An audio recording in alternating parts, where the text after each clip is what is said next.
You will hear a number of different recordings and you'll have to answer questions on what you hear. There'll be time for you to read the instructions and questions and you'll have a chance to check your work. All the recordings will be played once only. The test is in 4 sections. At the end of the test, you'll be given 10 minutes to transfer your answers to an answer sheet. Now turn to Section 1. Section 1. You'll hear a student asking for advice on her accommodation. First, you have some time to look at questions 1 to 6.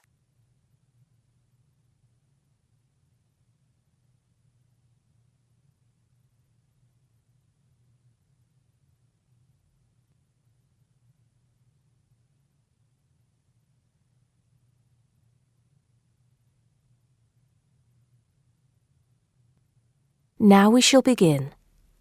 You should answer the questions as you listen, because you will not hear the recording a second time. Listen carefully and answer questions 1 to 6. Good morning. So, what can I do for you? Well, it's about the accommodation where I'm staying at the moment. First, can you give me your name and address, please? Yes, I'm Maria Dominguez, and the address is 12 Pine Tree Terrace. It's in Westcliff. I'm staying with 2 other students. There's actually 4 of us in the house, us 3 students and the lady who rents the house to us. So, is there a problem? Well, there are a few, actually. You know, I'm a first-year student, and though I lived away from home for a while when I was studying over the summer in Mexico City, I've never lived abroad, and it's a big change for me. The course is tough, but that's not the main difficulty. I'm coping with that up till now, anyway. The accommodation was arranged for you by our office, wasn't it? It's a nice place by the sea. Okay, but it's difficult. There are only a few buses, and it takes about 50 minutes. It's just so far away, and there's no way I can get back if I want to stay on after 7. And also the other thing is, there's nothing to do there. It's basically just a village. All my friends stay on campus. What about the girls you live with? Do you get on with them? Well, when I see them, but one of them is hardly ever there. Mostly she stays in a house with friends. They've got plenty of extra space, you see. The other girl is quiet as a mouse and hardly ever leaves her room. The landlady's friendly enough, though a bit forgetful, and she doesn't keep the place very clean. I don't have any real problem with her as a person, though. I understand it's rather far away, so I suppose you'd like us to find you a place in the halls of residence or closer by in the town. That would be good. You did say in your brochure that most first-year students are offered a place in halls. I think it actually said final-year students have priority there. They need the library facilities more for studying for their finals. Before you hear the rest of the conversation, you have some time to look at questions 7 to 10.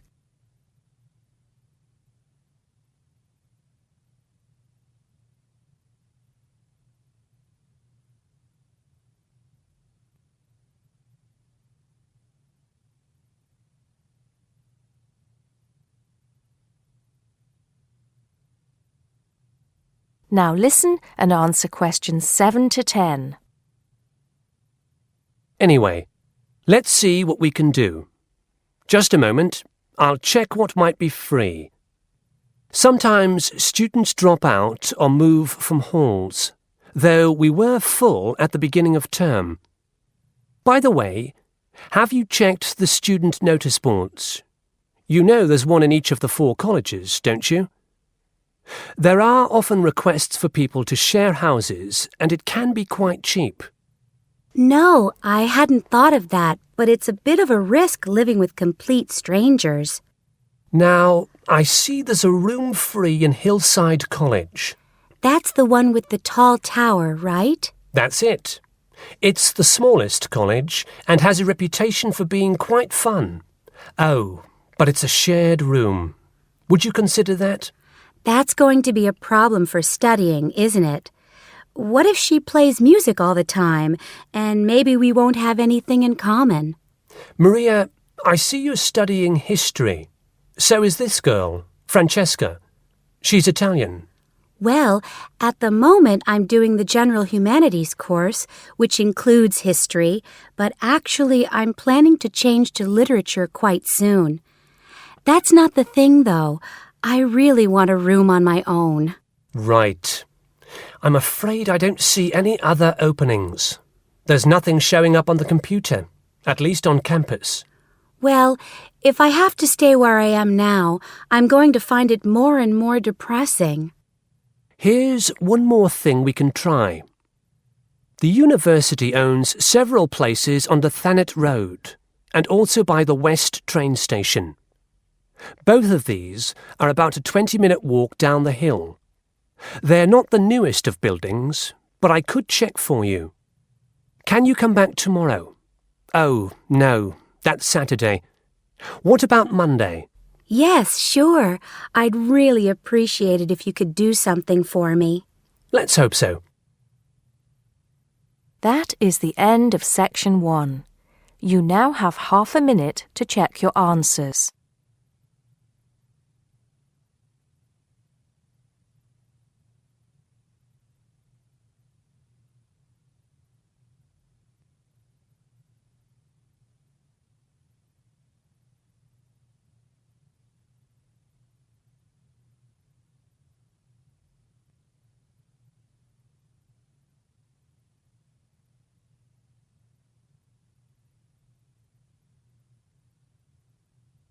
Now turn to Section 2.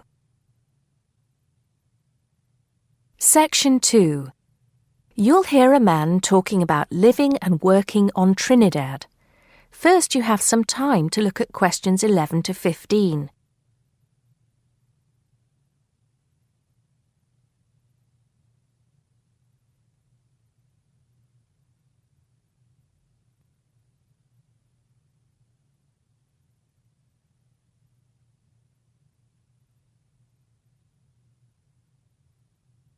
Now listen carefully and answer questions 11 to 15.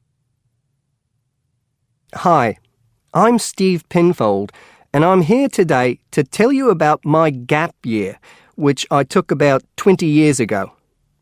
Unlike many students these days who go travelling or get some work experience between school and university, I decided to do something completely different after finishing my degree. I applied to work for a charity organisation. What it does is it sends people with particular skills to countries where those skills are needed. Apart from having some experience teaching English to summer school students, I didn't have any particularly useful skills, I thought, but luckily I was still accepted. I had to find the money for the flight, but you get free accommodation. I stayed with a family of 5. And you do get paid, but not much. It's a bit like pocket money, enough to get by. I worked in an orphanage and taught English at a local school. Where was I? Well, originally I was going to be sent to a village in India, but at the last minute the organisation decided to send me to Trinidad. Now, this is a fascinating place. It's an island in the Caribbean. Well, in fact, the country is actually 2 islands. The smaller one is called Tobago, which is connected somehow to the word tobacco. Anyway, there I was, a young white guy living and working on an island which is mostly a mixture of descendants from Africa and India. The Africans were originally brought over as slaves, and the Indians came later as indentured workers. That means they agreed to come for a specific time, but many of them stayed. There are also some Trinidadians of Chinese and British origin, though the native inhabitants were basically wiped out by colonialization. I myself felt completely accepted and had the time of my life. The language everyone speaks is English, so there was no problem for me there, but some concepts don't quite translate. They're pure Trinidadian. There's the term liming, for example, which means sitting around watching the world go by. Also, there's the famous carnival, when the whole island is taken up in playing mass. For a whole month, around February or March, it depends when Easter is, everyone's busy preparing costumes, practising calypsos, soca and steel pan music, and most importantly, partying. Before you hear the rest of the talk, you have some time to look at questions 16 to 20.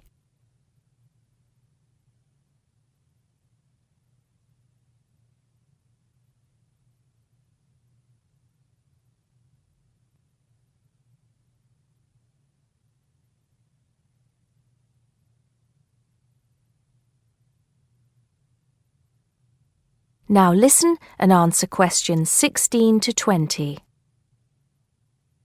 When the actual official carnival starts, it's days of 24-hour dancing in the streets.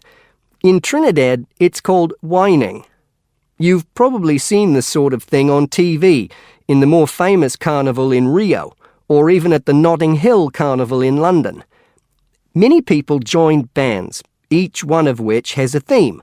For example, the Sea or Jungle Fever, and they have costumes designed and made to go with the theme. These can cost $1,000 for the king and queen of each band. They're incredible. The whole city is a non-stop party zone, full of colour and sound. It's serious too. The bands are in competition and the winner gets $1 million. Sorry, I got a bit carried away with those memories. Back to my real job there. The orphanage was called St. Augustine's, and that's also the name of the place where it was, St. Augustine, a town just outside the capital city, Port of Spain. I didn't have any particular job description, just to be with the children and tell stories, sing songs and play games. Oh, and we also went camping in the jungle once. I could tell you a few stories about that particular escapade. Every time I arrived at the gate, kids would come running towards me, shouting, with big smiles on their faces. The younger children seemed fascinated by my blonde hair and loved to touch it as if it was something miraculous. The English teaching I did 2 days a week in a primary school for 6 to 11-year-olds. The kids may have been poor, but they all wore neat and clean uniforms and were so respectful and enthusiastic. I've now been teaching for many years in different countries, and I still think those were the best students I've ever taught. What else did I do while I was there? I swam a lot. Can you imagine what it's like swimming with dolphins and with pelicans diving into the sea right next to you? More seriously, I trained to be a Samaritan. That's someone who listens and supports people who have problems with their lives. Overall, what I took from the experience was a sense of being in another culture, or rather cultures. As humans, we all share many characteristics, but we express ourselves in various ways. In Trinidad, there are lots of different communities and religions, and so many different kinds of festival to see. Hindu, Muslim, Christian, as well as some rather mysterious African traditions. There are quite a few Rastafarians too. Trinidad is, as Americans are fond of saying of their own country, a melting pot where everybody is greeted warmly. Go and see for yourself. I'm not sure how it's changed since I was there, but I'd love to find out. That is the end of section 2. You now have half a minute to check your answers.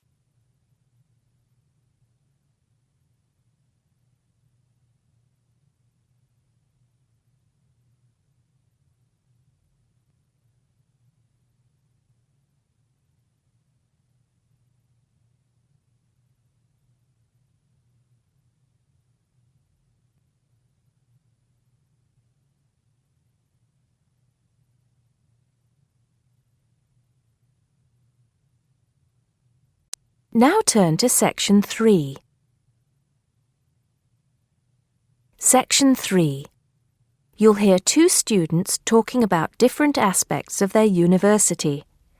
First, you have some time to look at questions 21 to 26.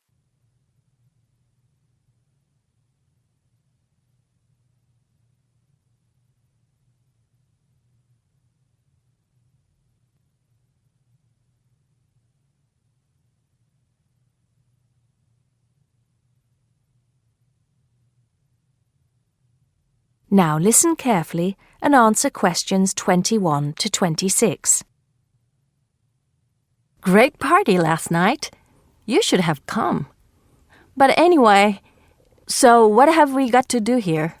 We're supposed to fill this form in by ourselves, but I'm sure it's okay if we chat about it first, don't you think? Yeah, sure. So, there are 10 questions and we've got to tick numbers 1 to 5 for each question. 5 means really good. 1 is bad. Question number 1. Was the course well organized? We'll give that a 5, agree? Yep. No question about that. What does question 2 mean, though? Was the teacher flexible? Is it good to be flexible? Well, that means, was the teacher very strict? Or maybe she gave you more time to complete your assignment. Things like that. So for that question, we should give her a 5. She always gave us an extra day, didn't she? And she wanted to know our opinions on things. We had great discussions. Fair enough. What about this one? Was the teacher friendly and encouraging? I'm not sure about that. She was friendly to some students, but I think she had a problem with Mike and Alex, who were usually late. She did get a bit irritated with them sometimes. Yeah, we weren't too happy about them either, though. I know it was a bit early, with classes starting at 8:30, but you choose if you want to sign up to them or not. So that's no excuse, really. Yeah, they could have taken the evening classes if they didn't want to wake up early in the morning. Now, what about these questions on the course books? Look, the business studies book was interesting, but I thought the human behavior one was boring. Really? That's the one I like the most, perhaps because I want to study psychology. You want to become master of the universe, managing a huge multinational company, don't you? There's nothing wrong with being ambitious, you know? The best laid plans of mice and men. What's that? Some sort of quote? Stop being so literary. Let's get on with question 5. Did you find the campus library a useful resource? Well, most of the books I wanted had already been taken out, but the internet access was definitely useful. Let's give that a 4. Okay, and the staff there were always friendly and helpful. Before you hear the rest of the conversation, you have some time to look at questions 27 to 30.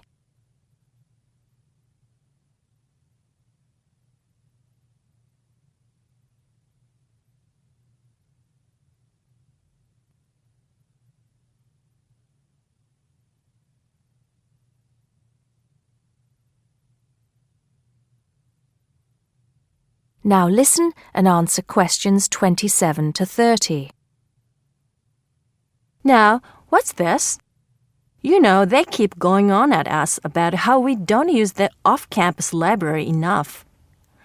I suppose this question is to test if we know where things are there. So here's a plan of the library. You use it more than me. I've only been there once, actually. You tell me. Right. So as you go in, the librarian's desk is on your right. Directly opposite is the section for new publications, new books the college has acquired.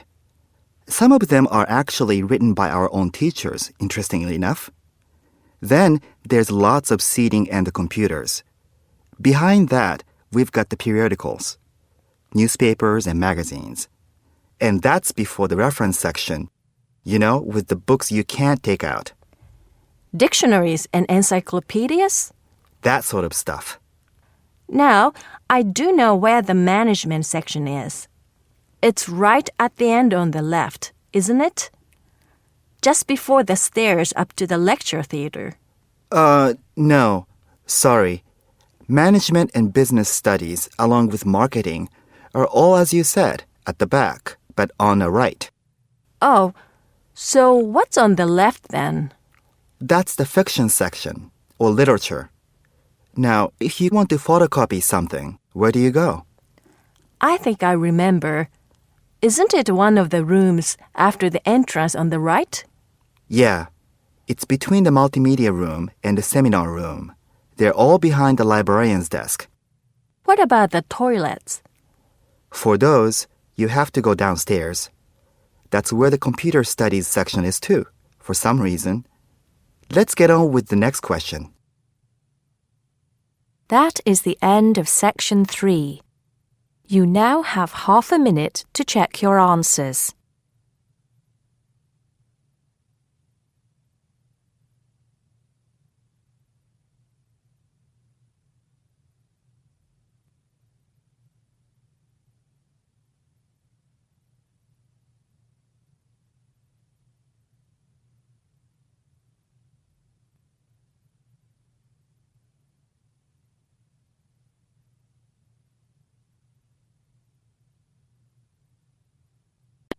Now turn to section 4.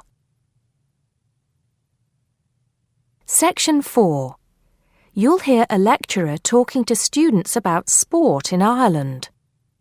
First, you have some time to look at questions 31 to 40.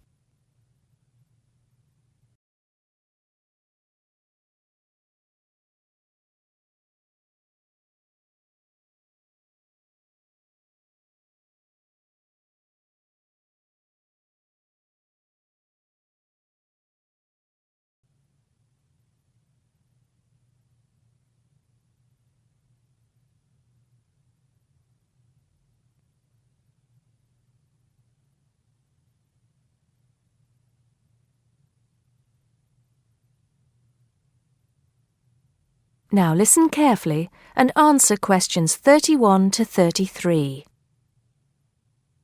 Now, today we're going to be finding out about the most popular sports in the Emerald Isle. That's Ireland, of course. Can you guess what they are? Well, there are these two lesser-played games, a form of rounders and Gaelic handball. But we'll start with one which is perhaps over 3,000 years old, arriving in Ireland with the Celts, some claim.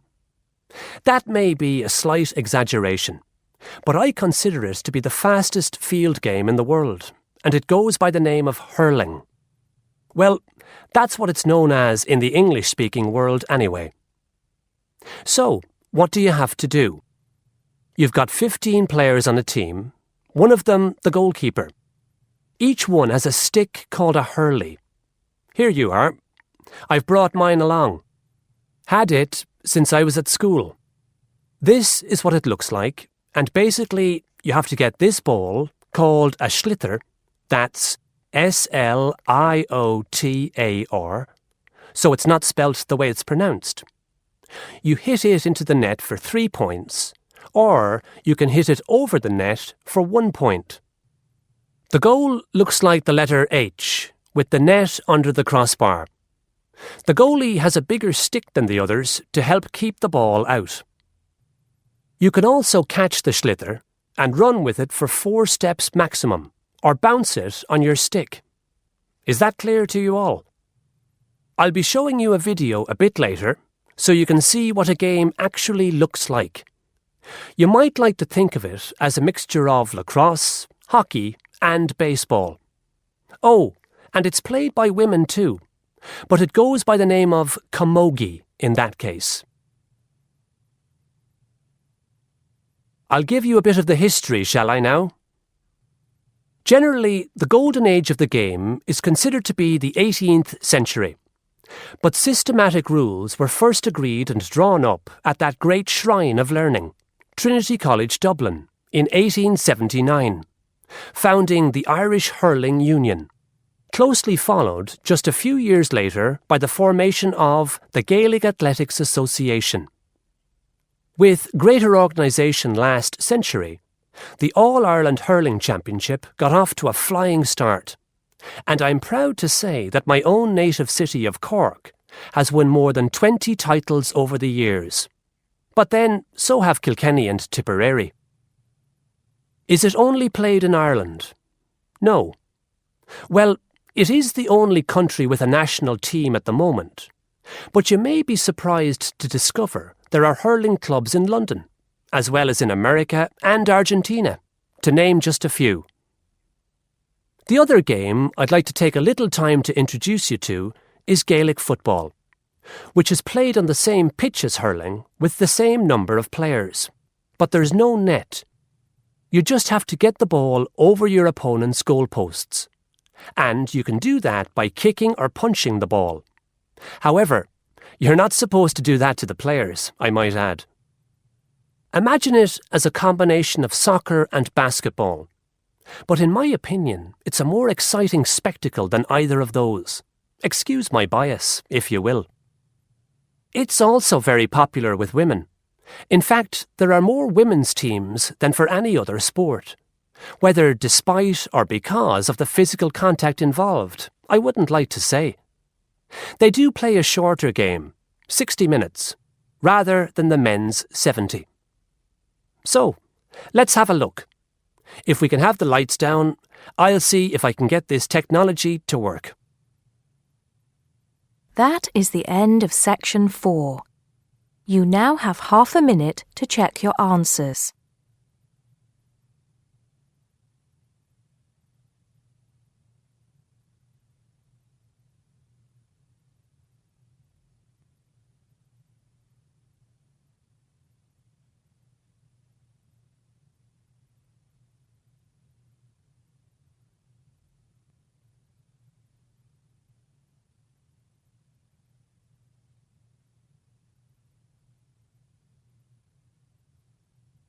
That is the end of the listening test.